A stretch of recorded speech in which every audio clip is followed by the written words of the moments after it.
Danl. No. Danny. We're live? Oh, DNY? Yeah. No. Yeah, you can buy them. And how did it go with the Reddit thing? Like, were you able to find a guy? Yeah, I found a guy who's going to be posting. He said he has 300 accounts and yeah.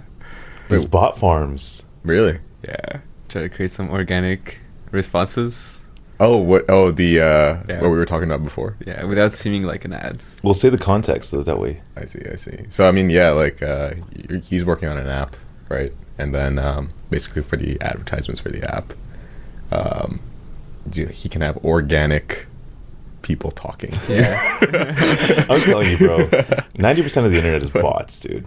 And that's like a big generalization, but like I really think that 90% of the internet is bots, especially on Reddit, bro.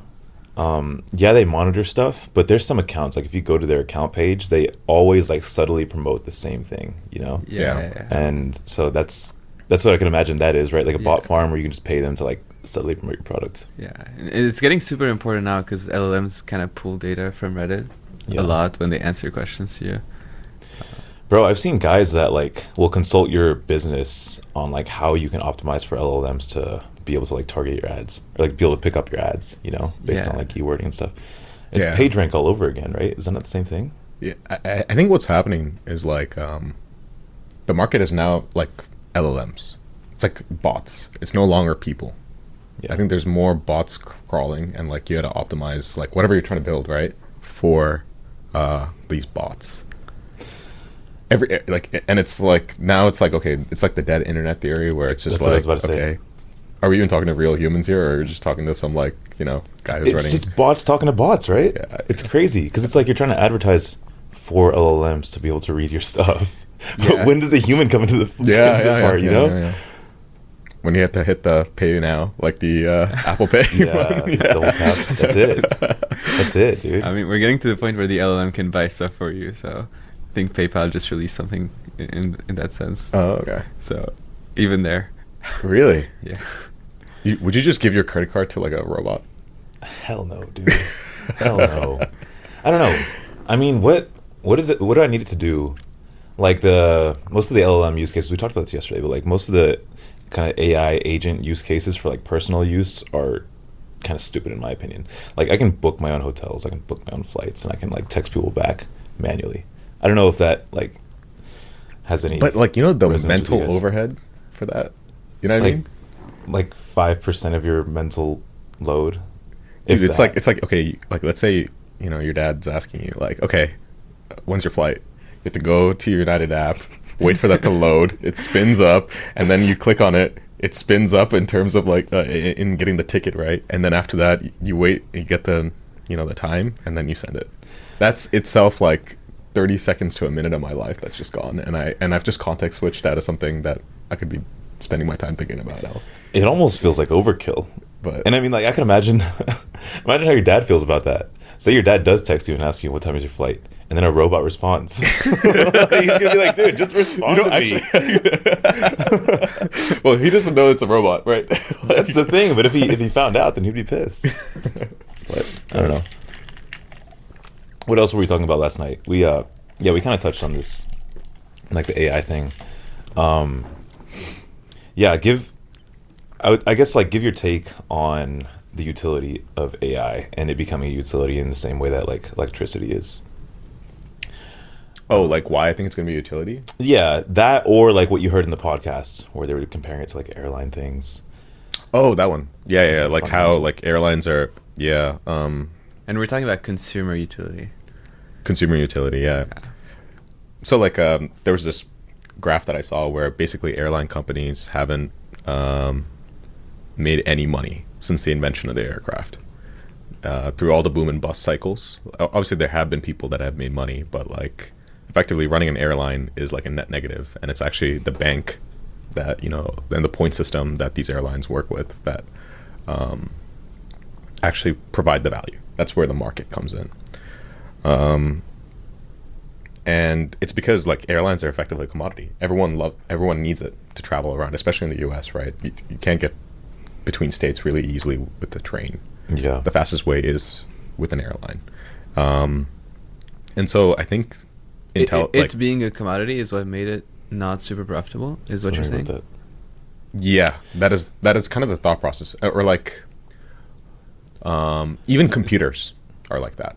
Actually, in the 90s, there were many computer manufacturers. And even for instance, Apple doesn't make its money off of computers. It makes its money off of iPhone and the services. If you look at their revenue, like iPhone, the profit margin on it is, I don't know what the profit margin is actually, but they haven't raised their costs. Sorry, their prices anytime recently. So they're reducing their costs, right? That's how they're building their profit margin and from the iPhone.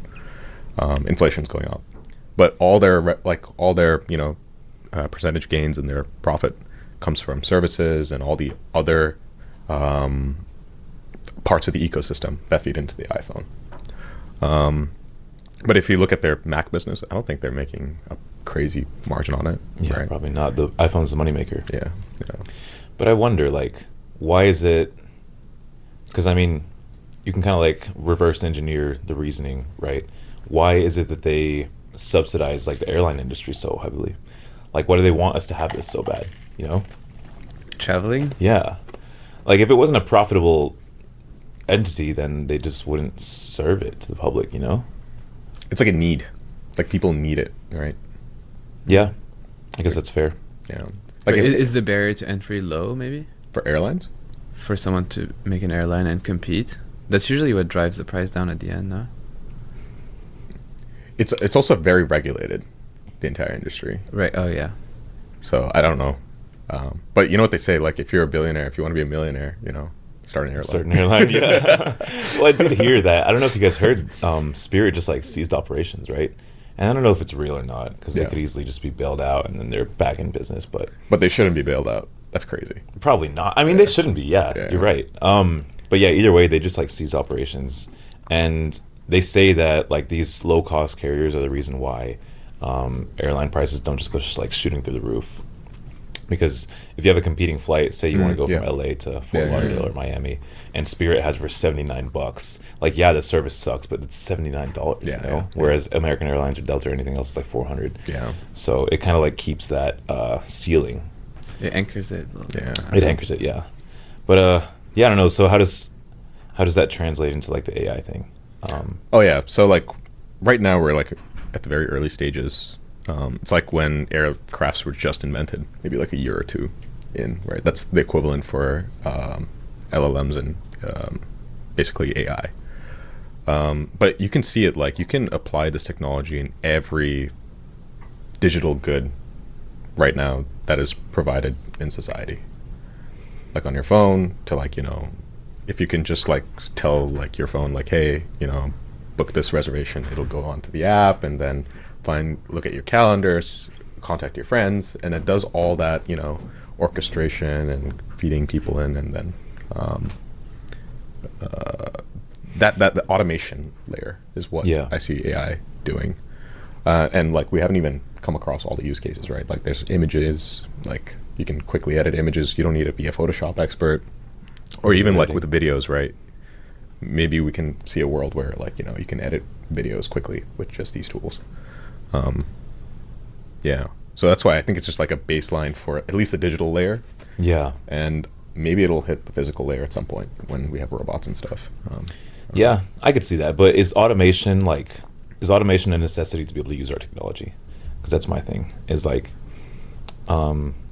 we touched on this last night when we talked about this, but the main two for me are like communication and information. I think that's what like most of the world needs in terms of like their digital life.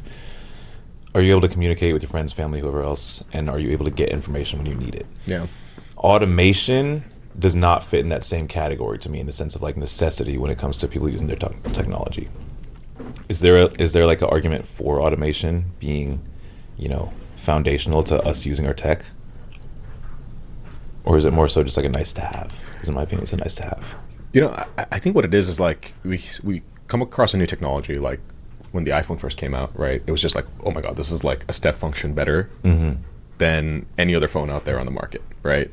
You had this like nice display. You can have all these like human-based interactions with the display. Everyone loved it. Multi-touch. And then like people's baseline shift up. And then they start getting annoyed, right? They start getting annoyed with all the small things that actually break it.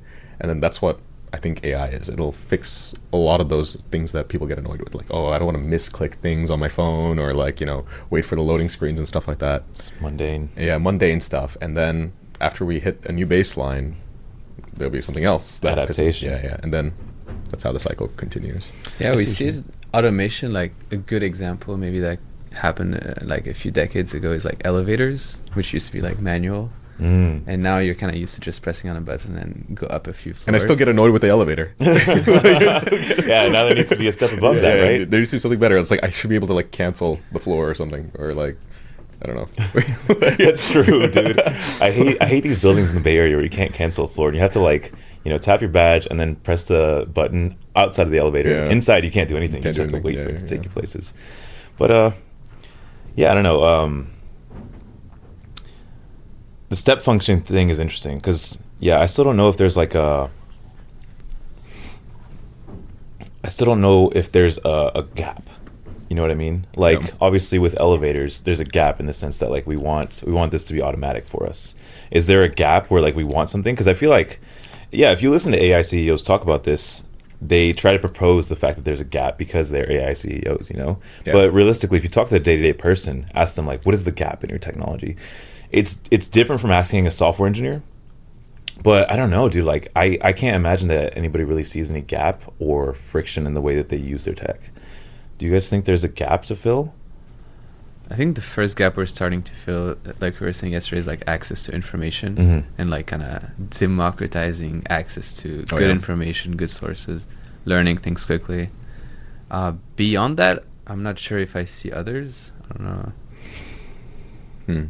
No, I see your point. Also, like, I will say another thing. Like, if you ask chat a question, especially like a politically, charged question, you will get like a nuanced explanation. You'll see both sides. It's not like it picks one side and goes down that path. Whereas like before, like with Google and stuff, like you would have to pick your sources, and your source could be very biased. Like you go to the New York Times, getting a very liberal take. Go to Fox, conservative take, and then like the person has to like read all these different sources and then form an opinion that's like in the middle, or like somewhere that's probably closer to reality, right? Now you just have one source where it's just like, okay, it'll aggregate all your sources and then give you an answer. Yeah. But that also do you think that leads to less bias? I think maybe people will be like kind of more median, like in the middle. I think it could help to lead to less bias, but I have doubts that it will. Because, I mean, somebody's political campaign can get a hold of funding that can get a hold of, like government funding for these companies and stuff, and then all of a sudden it's not unbiased. So I think it could in a perfect world, but, I mean, realistically, is any like large company not like politically swayed in one direction or another? I know Zuckerberg likes to flip-flop. So in the same way, like, could you guys not see these AI CEOs flip-flopping? Oh, yeah. And all of a sudden when you ask ChatGPT something, it's like slightly in one direction or the other. Yeah. And these AI models so far are held by private companies. Yeah. But we're seeing the rise of also open source models from China and like DeepSeek making an entrance. Yeah. Like if you go to like the DeepSeek's website and use their model, right? Like, and you ask about Tiananmen Square, it won't tell you anything. Really? It's like, I don't know what that is. Like, that's crazy. Yeah, and yeah, there's a lot of limitations, dude. I mean, who's putting in these limitations and subtle biases and stuff? It's not like there's no free lunch in this sense, But yeah, I don't know.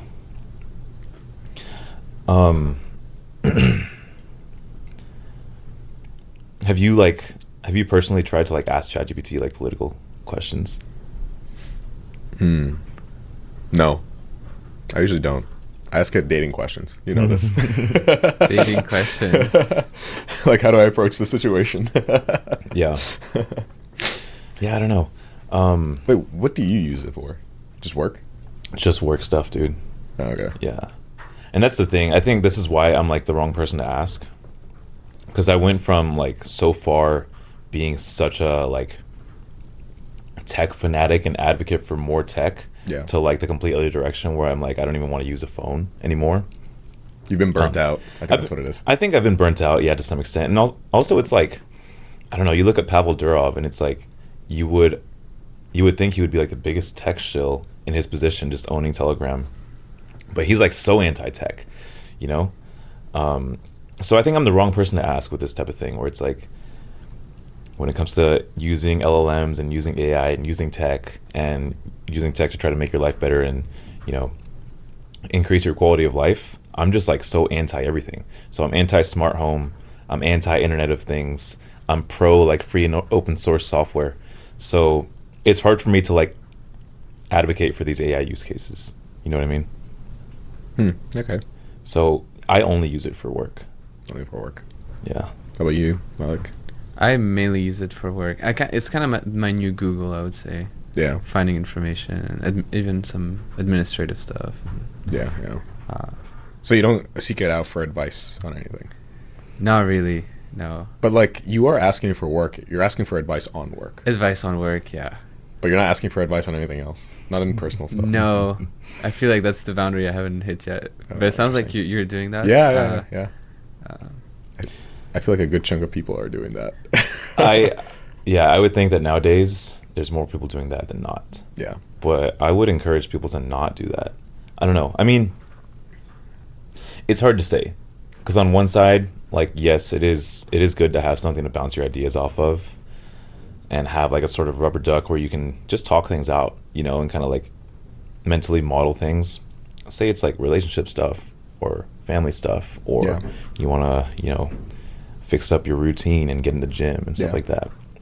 It's a good way to ponder, you know, but I wouldn't want people to like blindly just follow things. And I also wouldn't want people to like trust the outsource of their thinking such that they can't like reason through these problems by themselves. You know what I mean? So I don't know. I don't want it to become a crutch, I guess. Do you think it's inevitable? I think so. I think, yeah. If you would have asked me 10 years ago if doom scrolling was inevitable, I would have said no. I would have had more faith in humanity, but it became inevitable. So maybe. Yeah. What do you think? I think so. It's too easy. It's too easy. Yeah. It's too easy. Easy, to, like, comfortable. You outsource your thinking, but obviously, like, you can't outsource your understanding. And I think people don't understand anything anymore, and it's just outsourcing all their thinking. Dude, there's some like smaller or mid-sized companies that stopped asking leak code questions because neither the interviewer nor the interviewee can understand these leak code problems. That's crazy, right? Yeah. So I don't know. It's like you can't outsource your understanding. You still have to understand bro, what does college look like nowadays? Like, do you guys know anybody that's in college? Yeah, my sister. What did you say? Like, what do you even learn in school nowadays? An engineering class, I remember having to like bang your head against the wall for 9 hours while you were trying to solve an engineering problem, or like a discrete mathematics problem or a linear algebra problem that was really hard to solve, and you would just flip through the textbook and find something similar and then go on Stack Overflow and go through these math forums and try to just like find things that are similar and string things together. But nowadays your assignment is basically to just like ask AI to do something for you, especially for problem sets, right? Yeah. What is college like? Does she say anything about that? I was talking to my cousin actually about that, and he said they can only use it for learning, because at the end of the day, when you end up taking the exam, they only give you paper and pencil. Yeah, that's fair. That's fair. I could see it being a genuine use case in that case, like for the college kids. But like I said, I think you gotta show your understanding. Yeah. So like, if you're not able to really defend what you wrote down on that paper, I think people can understand. People can see through it. 100%, especially if you probe. Yeah. Like the right teacher, the right TA is always going to be able to probe. Yeah. Does this student actually understand the material? Yeah. But I don't know, dude. I mean, but like, if you just directly like regurgitate what like chat gives you for an answer, you're cooked. You're cooked. Yeah, you're cooked. But like, if you can explain the nuances, the trade-offs, and like, if you understand what ChatGPT gave back and go deeper, like one step further, I think you're fine. I think that's okay, because like a lot of like even college was like information retrieval, understanding what the information is, and then giving it back. Now we're saving people time. Like, you don't have to search for like, you know, hours to find the right answer, right? Like it'll have like a custom answer for you. Yeah. But. Is I don't know, higher level classes, are they more information retrieval? You can probably speak more to this than me. But is it more information retrieval or being able to reason about a problem? Reason. Yeah. Like the really good higher level classes are reasoning. Yeah. Right. And that's what actually makes it way harder. Like I would say undergrad 100%. Is about information retrieval. Grad school is about, okay, you do the information retrieval and then apply it in a completely new context that you've never seen before. But those are the good, tough ones. Yeah. For sure. And I can imagine, yeah, exactly. Apply it in a different context. Yeah. Like same problem solving skills. I could imagine that there's a lot less people that can do that nowadays than 10 years ago. Oh, yeah. I don't think I can do it. I was barely able to do it. Like when do you think ChatGPT can do it? Yeah. I mean, have you seen it? It's been solving like math problems. Solving new math problems. New math problems that's never... I mean, obviously, probably someone hasn't spent time solving it, but like it's able to do it. Yeah. That's They'll spend like 80 minutes like reasoning through something and then come up with a proof. Really? Yeah. And like, you know Terrence Tao? No. He's like right now the world's most famous mathematician. He's like this Aussie guy, I think in UCLA. And like, yeah, he's like validating these proofs and he's just like, this is like a new form of intelligence effectively, right? It's like, it's like a AI assisted proof. Yeah. Yeah.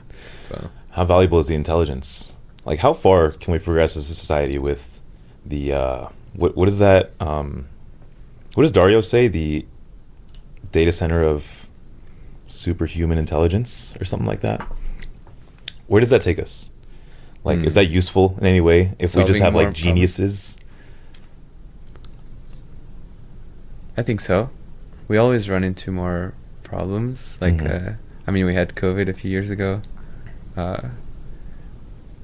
Things like that can happen, and then science can save the day. I think. What do you guys think? Maybe. I don't know. Hey, chat, make me a vaccine. It just does it. Make me a vaccine. Well, that's the thing. But then somebody owns that vaccine. So that's my issue, right? It's like this intelligence is not just like a free for all, you know?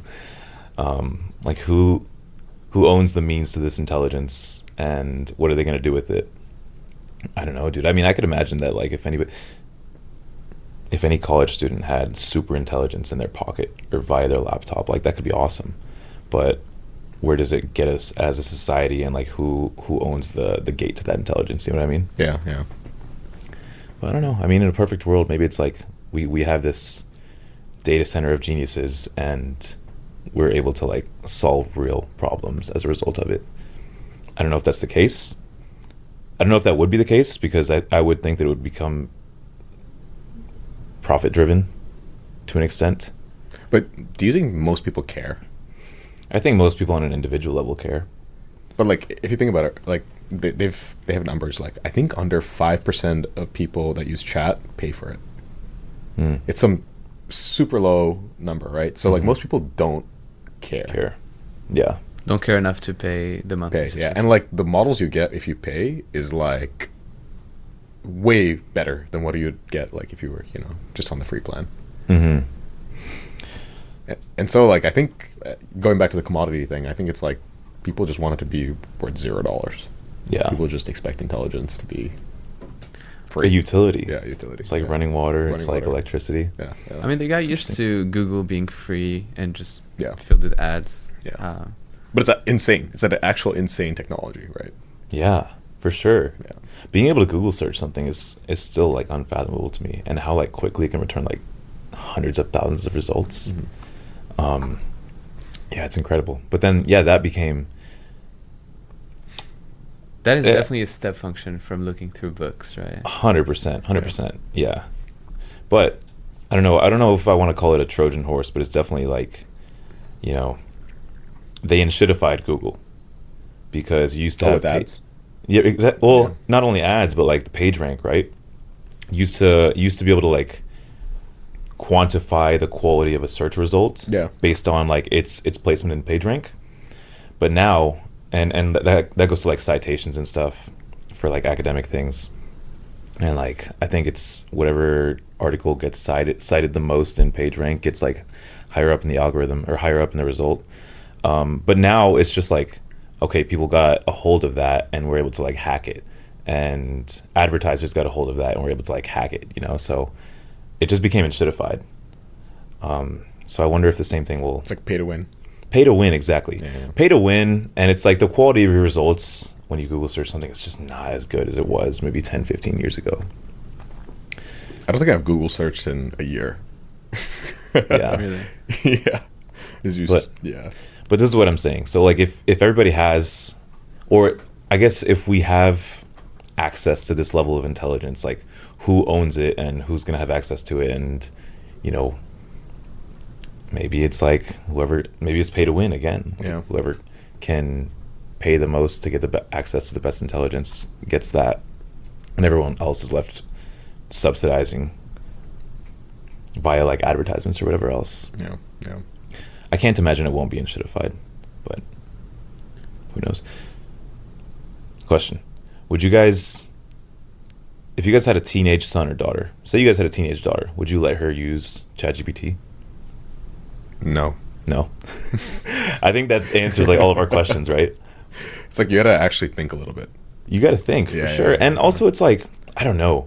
I hate how it's becoming a buddy to some people. It's actually sad, bro. I was sitting on a plane. I can't remember. It might have been a couple of weeks ago. I can't remember what flight it was, but I think I was coming back from Miami to LA, and the girl next to me was talking to ChatGPT. I kid you not, the entire freaking flight. Like the entire flight, she was just talking to ChatGPT. Not to you. Not to me. Yeah, seriously. She should just talk to a friend, right? There's a human right next to you. I'm more than willing to chat. But tell me your problems, baby. tell me your problems. Not even that, bro. It's just like say hi to the person next to you. I don't know. But like people have stopped doing that. AirPods. Oh, like, 1000%, dude. AirPods ruined everything, bro. Actually, AirPods had a big role in that. I'm starting to dislike AirPods, bro. Which I know we talked about this a couple of months ago. AirPods is like one of the best techs. I'm starting to dislike AirPods based off how much like people are just plugged in. It creates a social barrier, you know. At the gym, everybody's just plugged into their AirPods. It's almost like, you guys remember when AirPods came out? It was like pretty cool to see somebody with AirPods. And you're like, oh, that guy knows. He's in the know. Yeah. And then nowadays, it's almost weird to see somebody without AirPods in the gym. Yeah. You're like, where are your AirPods? It's crazy. Like you're working out raw? Like what's wrong with you? Yeah. Like you're doing this wrong. So it's social barrier. But no, going back to the ChatGPT thing, it's like, I hate how people are using it as like a buddy almost. It's just, it's bad to me. And so I could imagine, like, I don't know, imagine a teenage girl is using ChatGPT and it knows more about her than her family knows about herself. We touched on this yesterday. Yeah. If some advertiser or some company wanted to sway this teenage girl into buying something or paying for something or subscribing to something, it easily could, just knowing everything about her. Imagine like what Google and Meta knows about you, but on another level. Yeah, it's deeper. It's deeper. Exactly. It would be more convincing than a friend or a parent recommending something. 1000%. 1000%, dude. So, and imagine like how susceptible teenage boys and girls are to like advertising or, you know, image or, you know, something's wrong with me. How do I fix it?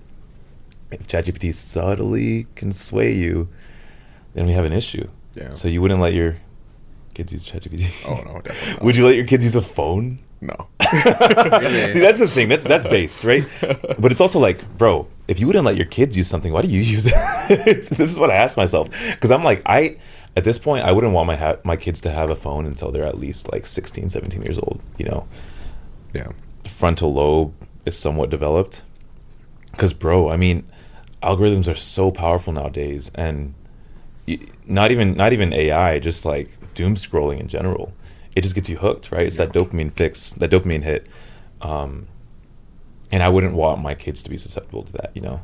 So I wouldn't even want them to use a phone, much less use ChatGPT. Yeah. But then why do we use it? Because it pays the bills. It pays the bills. We use it for work. Yeah. But we don't use it for personal things, right? Like dating and advice. Well, I use it more as a punching bag, just to see like, okay, should I send this? Nah, it's not phrased right or something. That's it. I think using it as a way to collect your ideas and just brainstorming is not bad. Yeah. And also, like, I have certain tendencies, and it reminds me, like, I'll tell it, like, hey, like, I'll be like, I go to logistics too soon, so make sure that, I don't bring up logistics anytime. Yeah. And it's like, oh, yeah, you want to make sure that, you flirt a little bit before you, like. I do hate when people bring up logistics too soon, dude. They're like, when, what time, what place? I'm like, bro, let's vibe it out first, and then we'll see. Yeah. What are you gonna say? No, I was just laughing at his use case. Hey, it's pretty nice. But the fact that it knows you, I feel like is already too far gone. But isn't that how it starts? Like, everybody's like, okay, I'm going to use it as a punching bag before it becomes a crutch. But then it becomes a crutch. Nobody wants it to, right? It just happens that way. Do you think it's replacing some of your real interactions that you have? No. Or asking a friend if you should do this or not? No. No, okay. No. Also, like, I only do this in the beginning, like, because I'm terrible at chatting in the beginning, like, when I meet someone. But, like, in the middle and, like, late stages, like, I don't use it at all. It's like whatever. Yeah, it's whatever. Yeah. I feel like you're pretty good with chatting with people, dude. When I first met you, you had that, like, American charm to you, You just talk to everybody. Oh, okay. Thanks. And I don't know if you remember this, but I went up to the hotel room to take a shower. And then you were there like 30 or 45 minutes. And then when I came back, you were like making people laugh and just chatting and stuff. Oh, was this in Ibiza? Yeah. Yeah. So I don't know. I mean, you're pretty good at your, what is it? There's middle game, there's end game. What's the, like, opening game? Opening game. Right? I think you're pretty good with the opening game. I think it depends how much alcohol I have. It depends on a lot of things, right? Yeah. It depends what the stakes are, how much you've drank. Like, where I am, the environment, like, Yeah. if I'm at work, it's like everything is a very different person. Yeah, but if you're in a hostel in a random city in Europe, then it's like, okay. After a 3-day bender. Yeah, after a 3-day bender, you're like, what could possibly go wrong that hasn't already gone wrong? The stakes are low. Just talk to everybody. Yeah. I don't know. I like when I meet people that just talk to everybody. Yeah, that is an American thing. It's largely an American thing, but that's Yeah. one thing I like about Americans, dude. My friend last weekend, he told me, because I told you guys about how I went out by myself on Friday night, right? Yeah. I met this guy who was DJing a venue in LA the next day, and he invited me to his set. So I went up, and then I had my friend Kyle with me. And I went up, and as soon as I got to the venue, I just like went up to the DJ booth and said what's up to him. And he was like so happy to see me, huge smile on his face. We just like said hi to each other, and like we dapped up and hugged and everything. And then he was just like happy to see me, I guess. And I was happy to see him. And Kyle was like, "Did you meet this guy yesterday?" And I was like, "Yeah." And he's like, "Bro, you look like you've talked to this guy you look like you've known this guy for 10 years, No, but that's actually it's actually kind of like the trick, like, I think that's a trick, charismatic, right? Yeah. I mean, you're charismatic as fuck, but like, Thank yeah, you. yeah. But that's how you do it. Yeah. I You think- act like you're good friends, Dude, I think that's a trick, bro. Yeah. And I'll give my secret away. Act like you know people. Just talk to people as if you know them. Yeah. Sometimes I don't know. I'm sure you guys have seen me do it 1,000 times, but I'll just be walking around, or like say we're at Air One or the coffee shop or the gym, and I'll just go up and talk to somebody. Yeah. And just say hi. Yeah. And just start up a conversation, and then like I've had that happen before, like with me and you, Malik, and you'll be like, "Do you know that person?" I'll be like, "No." You talk to them like you know them. I'm like, that's the point. That's why we do it. Yeah. But Yeah, like, like sometimes, like, when it comes to, when it comes to game, like, like guys usually go up and like, "Oh, hi, what's your name?" Like, and then they do Yeah. that, like, back and forth, "Where are you from?" Blah, blah, blah. yeah, the ping pong. Yeah, everyone's bored of that. You got to do something else, Completely. like pull up with a burrito and be like, "Hey, you want a bite?" Like, That's your hack. That's why- Yeah. Like, it's just like so out there and like out of the blue, and it's like very friendly, right? Just Bro, do that. I feel like there's so much like social friction in people's minds, but realistically, most people want to talk, and most people want to be talked to. yeah, they want to be entertained also. 100%, Yeah, dude. yeah, but Yeah, I don't know. I cringe when I see somebody like starting the whole chat, and you probably see this a lot in New York. "Hey, where are you from? What do you do?" It's like 21 questions. Yeah. Where'd you go to college? yeah. When did you move here? What neighborhood do you live in? Yeah. And it's like you get nowhere in a conversation with like that with somebody. Yeah. I don't know if you guys would agree, but I feel like the interesting things to talk about with people, especially somebody that you just met, are everything but that. Like, where are you from? Where did you go to college and stuff like that. I don't know if you guys would agree, but this is why I'm so anti-dating app too. Is like, I think dating apps sell this idea that you can get signal early on from the other person in a sense of like, okay, these are their hobbies. This is their age range. This is their like desired age range. This is where they went to school. This is where they Dude, it's an grew up. interview. Oh It's my an God. interview. It's Yeah. but to me it's kind of stupid because it's like you don't really get to know somebody like that, right? Yeah. And I think there's an energetic exchange happening when a man and woman meet each other in person and start talking and just start bantering and see where the conversation goes. And sometimes it's awkward. Yeah. You know, that's another thing. Sometimes it's going to be awkward. That's okay. But this dating app thing where it's like, okay, since I have this picture of what this person is like and what their life is like, then that could signal compatibility. Yeah. I think it doesn't signal compatibility. It at all. doesn't, and also it's kind of boring. You don't have that anxiety that that creates the tension when you meet in person. 100%, dude. Yeah, we have a rule. I don't know if you heard this, but like we're only gonna talk to you if we get a little nervous. Dude, that's amazing. I love that. I haven't heard this. Yeah, like, Why have you guys not told me this? like we're only gonna approach people like that, you know, get our heart rate up a little bit, and like you get the flutters, you know, like where you're just like, oh yeah. shit, like Oh, what do I yeah. say? Yeah, like best, Dude, those because like they feel it too, and then it works. It works. Yeah, the tension. And then people are a little bit nervous, and maybe it's a little bit awkward, and you Yeah. gotta save it. Yeah. You know, you gotta go nosedive head first and save the conversation if it comes a little bit awkward. Yeah. And you gotta think quick on your feet. That's the best, dude. I think those are the moments when we feel the most present and maybe most alive by Oh, extension. 100%. It's like talking to a girl that you're nervous to talk to. When do you guys feel present? I said to Malik yesterday, I said the 3 things that really make you feel present are actually maybe just 2. Going on a first date with a girl and a job interview. Oh yeah. These are the moments where like you're not thinking about anything else. You're just fully present. Yeah. And I think these moments are few and far between in modern day because we're always distracted. We're Yeah. always thinking about Yeah. something else. Yeah. You know. Do you guys think there's anything else where you guys feel present? I think Which is even the best. not just first date, just meeting people in general, like new people. And Yeah. when you don't have your phone, you don't have your AirPods. Yeah. Yeah. That's the best, dude. Or like a new city, completely new city that you're actually excited to visit. Yeah. Like you've planned this out. Like you've spent a lot of time. Like something that you've been looking forward to for a while. Yeah. Yeah. Those butterflies. Yeah, the butterflies. Yeah. I don't know if oh man, I miss the feeling, bro. Like I miss the feeling when you could save up for a trip and plan a trip because we don't do this anymore. We just go. Right? It's like you want to go to Miami tomorrow, let's go. You save up for a trip, you plan for a trip, you know, you're getting excited in the group chat, you're like picking your outfits and stuff, and then you get on the plane and then you land and you get those butterflies in your stomach. You're like, oh man, That is true. I've been looking forward to this Yeah. trip. You appreciate Bro, it. It's like you appreciate when it. you were a kid. Like I don't know if you guys do play video games, but like you'd save up to buy this one video game. Oh yeah, yeah. You wait months, and then like you finally get it, and then like the dopamine, like Yeah, you know, like yeah, bro. I remember satisfaction when you get out of it, but- yeah, when I was a kid, I did that actually. When I was a kid, I bought a PS2, and me and my cousin like were able to convince our parents that like GTA is not a bad video game. It's a terrible video game. But we were able to convince my parents, and then so like finally, I was able to save up $60 to go buy GTA San Andreas for like a PS2 on disc at Walmart. And bro, you get those butterflies when you're first inserting the disc, and you're like, you open up the thing, and it's a poster of the map of the video game, and then you put the poster on your wall, and then you insert the disc in the video, and then it starts up. Bro, it's those butterflies. I feel like there's barely anything that makes us feel like that nowadays. Yeah. We're so desensitized, and I feel like maybe the dopamine is just like so up and down nowadays for everybody that there's hardly anything that gives you those butterflies and gets you excited. Yeah. What do you think led to that? Bro, everything's so sanitized, you know? I remember when playing a game of chess used to be exciting. Mm-hmm. Playing a new video game used to be exciting. Talking to a girl in school that you thought was pretty. And, you know, there's been that tension built up for the entire semester, but it's like the last day of school and you haven't talked to her yet, so you want to go talk to her. It used to be exciting. Yeah. But I think everything is just so sanitized nowadays, bro. Maybe it's technology. Maybe it's just like it's that damn phone. You know?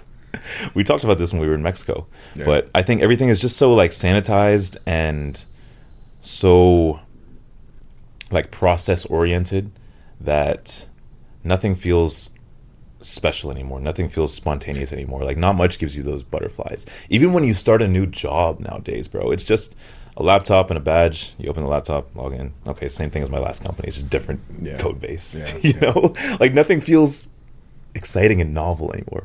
That's my thing. Maybe it's tech. What do you I think? think it's also like we've been exposed to too much. Yeah, Like we just know too much. we see everything. Like I know too, like, you know, back in the day, like if you've noticed, like a lot of people hate on really rich people right now. Mm-hmm. Yeah, And the reason why they hate on them is because, one, like they're not paying their taxes. One, like the ultra rich. I'm talking like people making like 100 Billionaires and 100 stuff. million and, you know, like Yeah. that. They're not paying their taxes, and we also see their lifestyle in full display. And that Yeah. has never, like, back, you know, when Carnegie was there, or like, you know, Rockefeller, we never saw their lifestyle. Like they used to just be like, you know, they would private. be rich in private. Private. But now everything is out there, and I think people's expectations are like, I need to achieve that, Yeah, and that's not going to make you happy. Like I don't know if you, I'm pretty sure we met a lot of girls out here who want that type Yeah. of lifestyle. It's just like, all right, like, not everybody can have a G-Wagon, dude.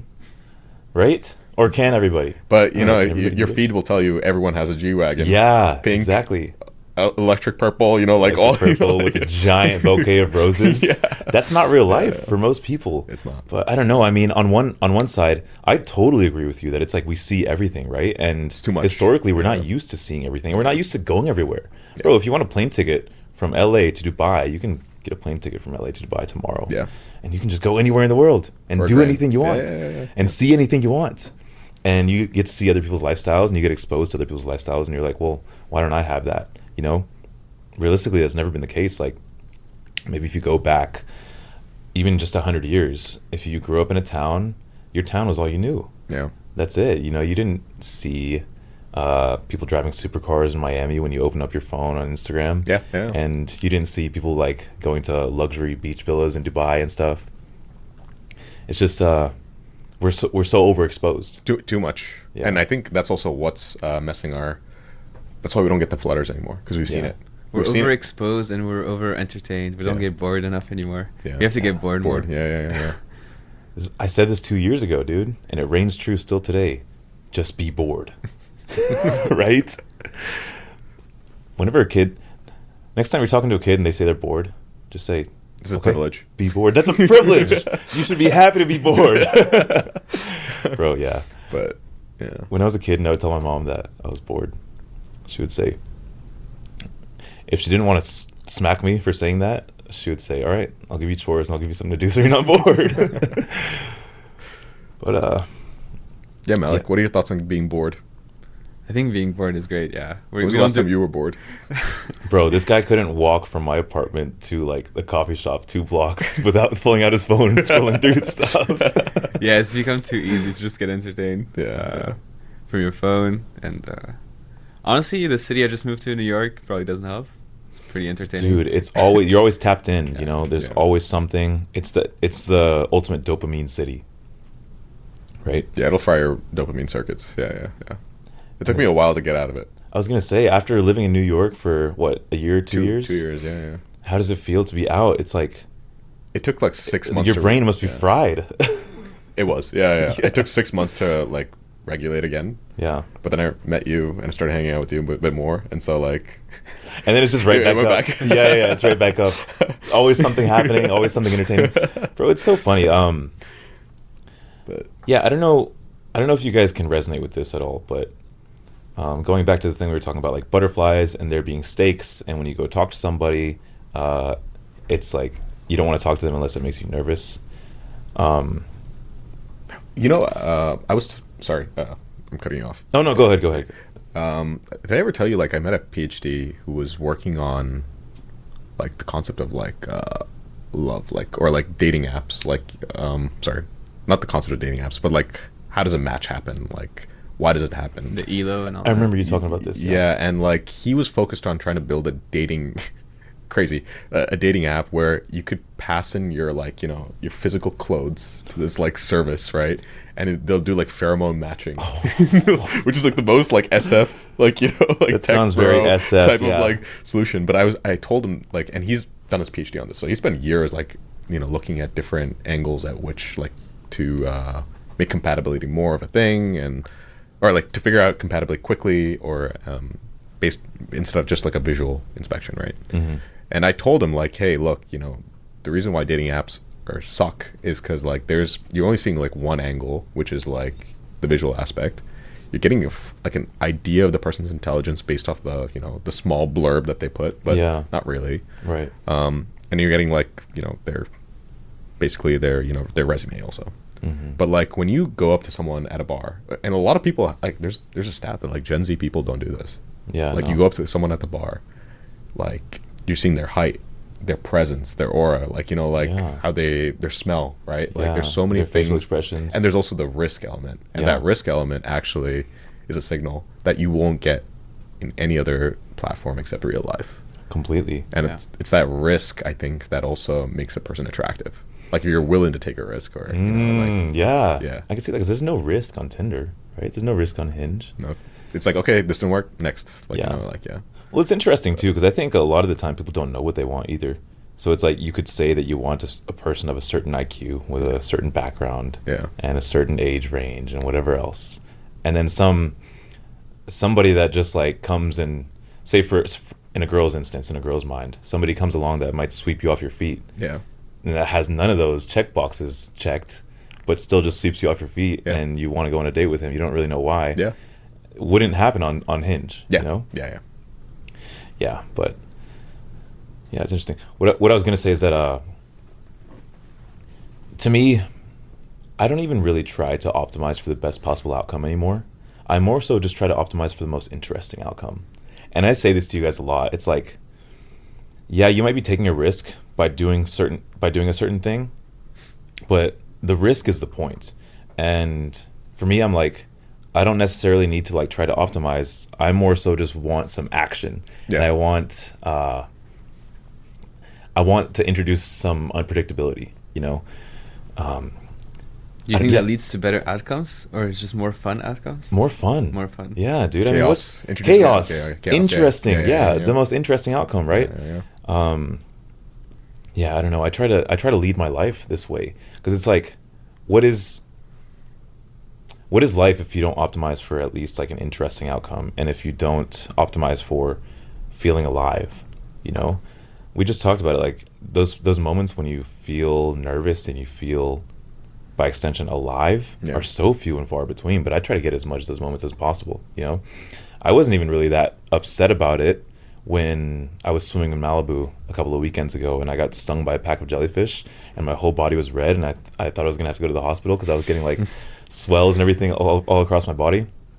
But when you're in the ocean and the water's freezing cold and the sun is shining and you're kind of panicking because your body's becoming red and you need to swim back to shore before something happens, you feel a little bit alive.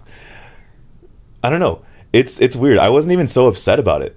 I was just like, well, that's something that happened, and that's an interesting experience.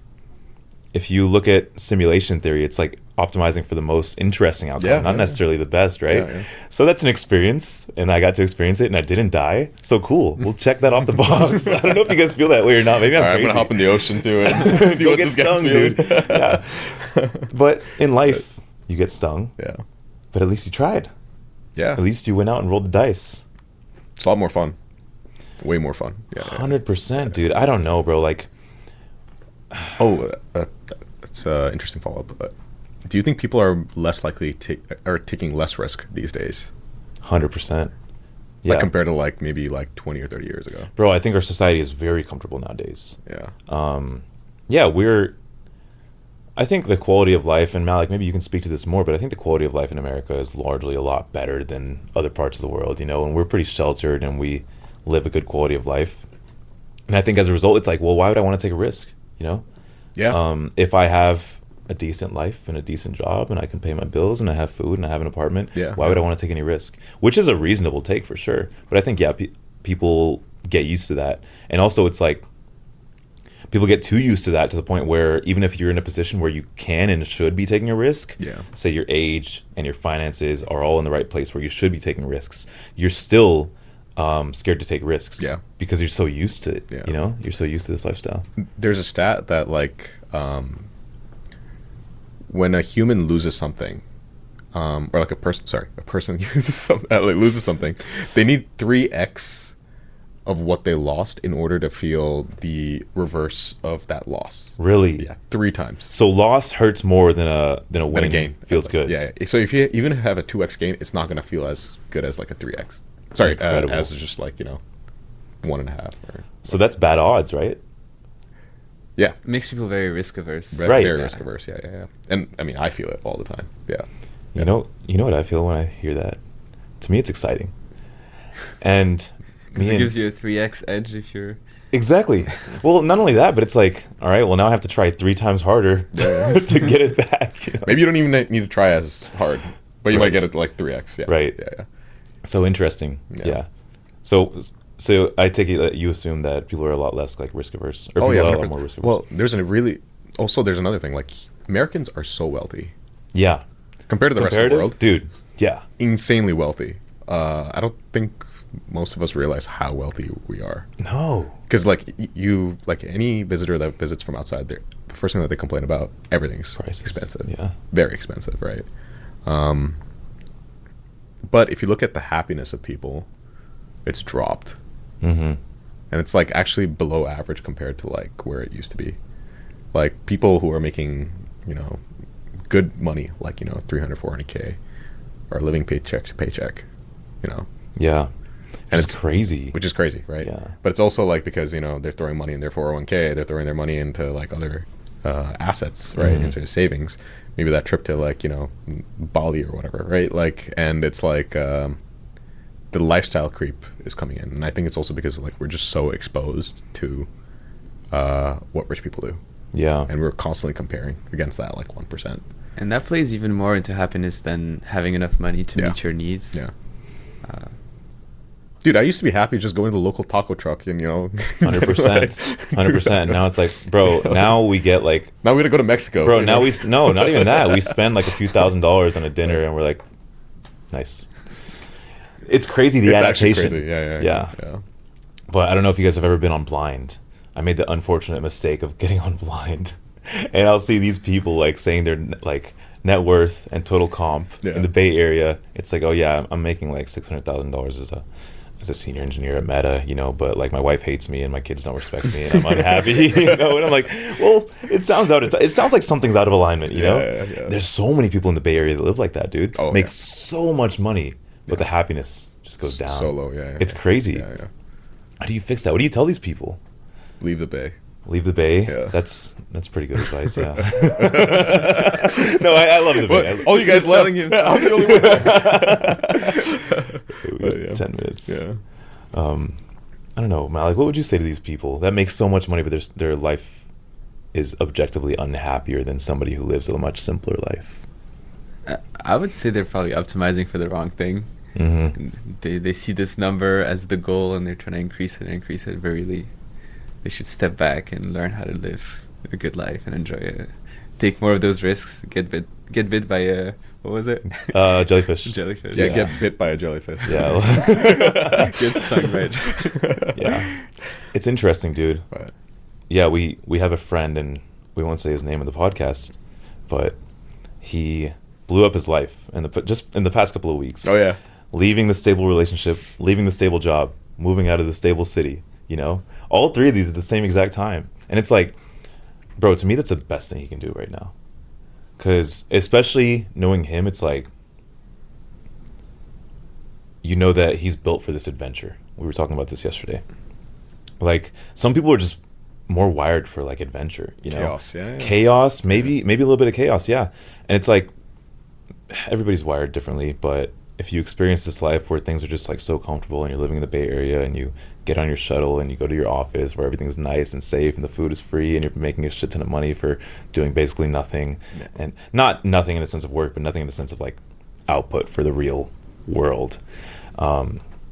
It becomes like, not only does it become monotonous, but it becomes just like comfortable. And you're like, you almost have to shake yourself out of apathy and be like, okay, well, there's no adventure here. Like, I'm in my mid-20s and there's no like adventure here. There's no chaos. There's no unpredictability. Everything's so predictable, So I would call for anybody that's living that lifestyle to try to make a switch sooner than later, because the older you get, the more impactful the risks that you take are going to be, right? So you want to make sure that you're taking these risks while you're young, and you want to make sure that if something feels out of alignment, there probably is something out of alignment. Would you recommend that to everyone? I know for our friend, it seems like a good match. It's not for everyone. Some Not for people everyone. I are would comfortable and They're enjoy happy that with calm. it. And I would recommend it to the people that something feels wrong. when something feels wrong. Yeah, Yeah. 100%. And I think there's a lot of people out there like that too, especially women, dude. I talk to women in their late 20s and early 30s, and there's always something that feels wrong, right? It's like you followed these steps in terms of like career, in terms of life, but something feels off, something feels wrong. So I don't know. I guess my suggestion would be to just double tap on that. If something feels off, then there probably is something wrong, right? Or maybe your perception's off. You think you're looking at it in the Yeah. wrong direction? Yeah. Maybe. I don't know. I mean, it's hard. Perception is hard because there's perception for your own self and your own kind of soul versus perception from other people that like influence perception, right? Yeah.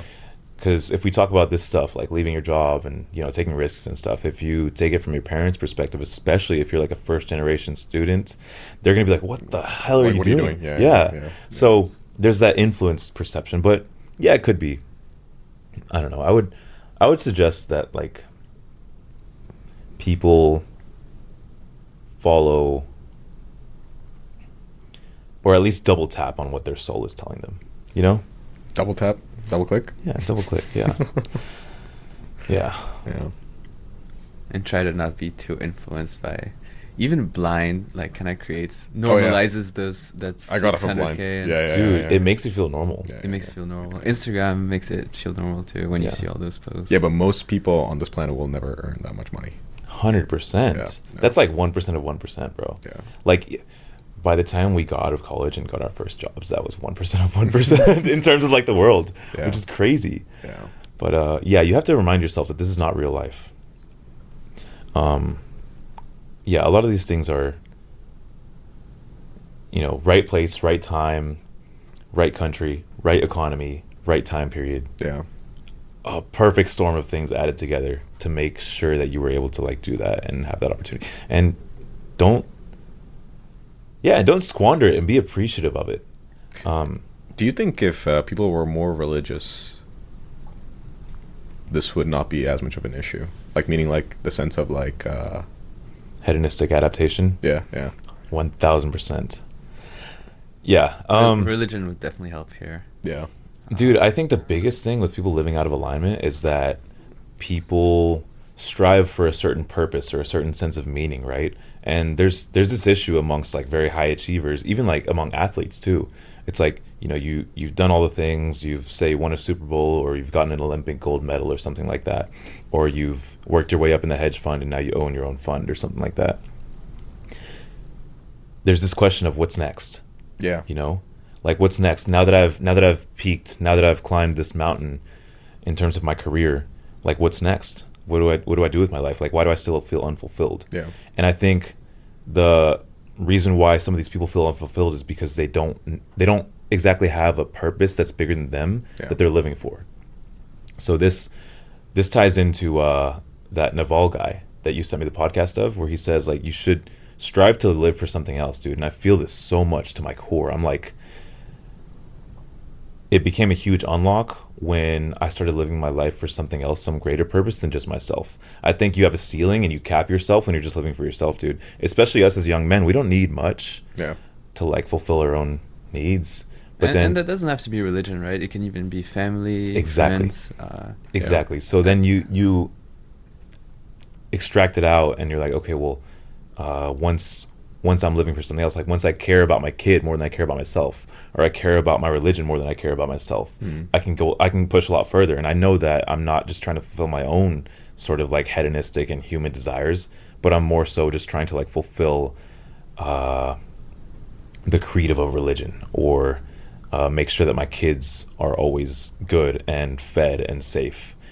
That's a lot stronger of a energy source, especially I think for men, than just living for yourself. You know, if you're living for yourself, dude, I think you're doing yourself a disservice. Yeah. What do you guys think? yeah, you kind of lose direction. You know, Yeah. Like if you're just living for yourself. Yeah. Um,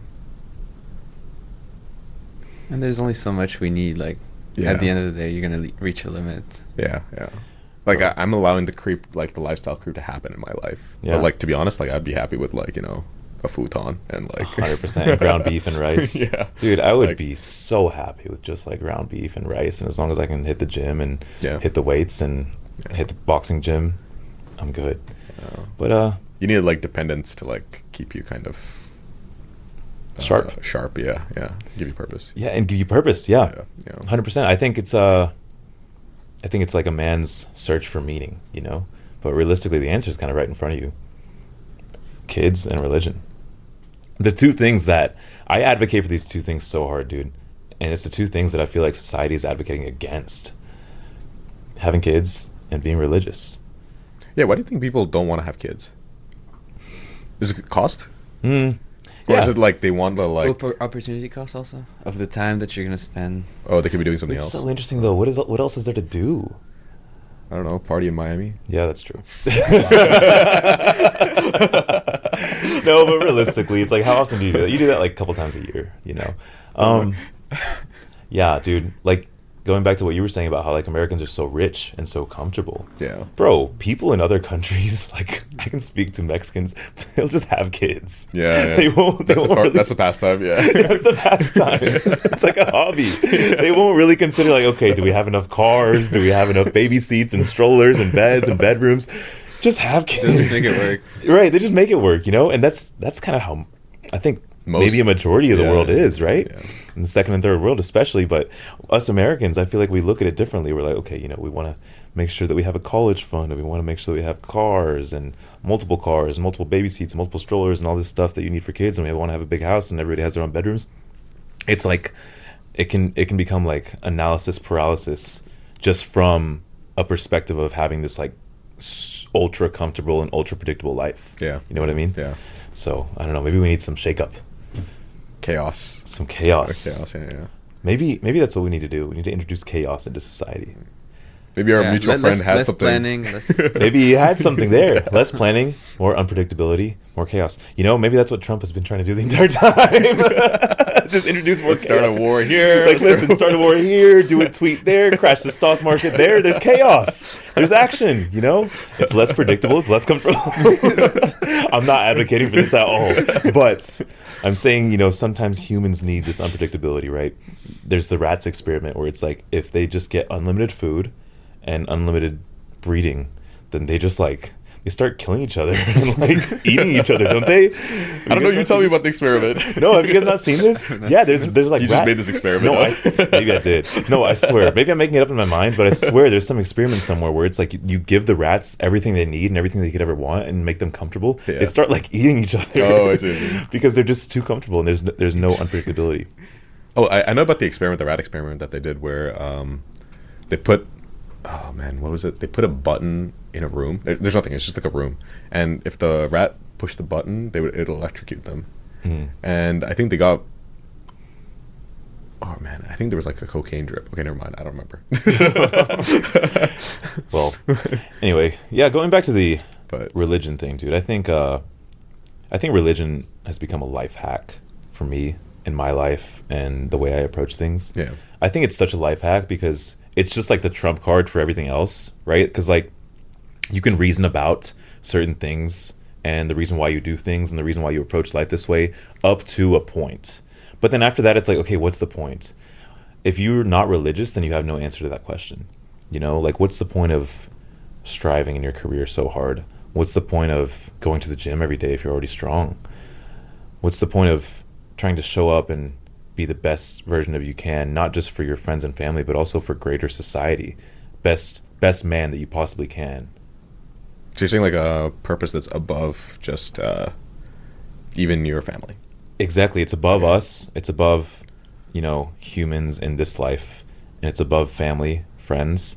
But it's like the trump card for everything. The answer can be religion. If you are religious, it's like, well, that's my reason. It's been a motivating factor for you. 100%. 100%. Because, dude, I mean, we talked about peptides not too long ago, and I think maybe we can close with this because we're almost out of time. But we talked about peptides, Yeah. and you can kind of like deduce and reverse engineer, like, okay, why do we go to the gym? Why do we eat a certain way? Why do we do these things? And sort of like suffer through all this routine that it takes to like get stronger in the gym when there's peptides that can do the same thing for you. And to me, I think the answer is, and maybe it's a cope answer, but I think I like going back to this because I consider myself a very religious person, is because God said so. God said to take care of your body, so that's what I'm going to do. Well, and that's so God didn't say take peptides. I think God would say not to take peptides. Yeah, but you can reason about it, and it's like, well, maybe I don't have an answer if I'm not religious, but I do, and that's because God said so. God said to take care of your body. What about hard work? You think hard work is something that comes with religion? Yeah, I think being the best version of yourself that you possibly can, and being a good steward to the body that God gave you, by extension, hard work is yeah, it can be religious at a foundation. So yeah, I mean, what else is there? You want? All right, that's it. All right, cool.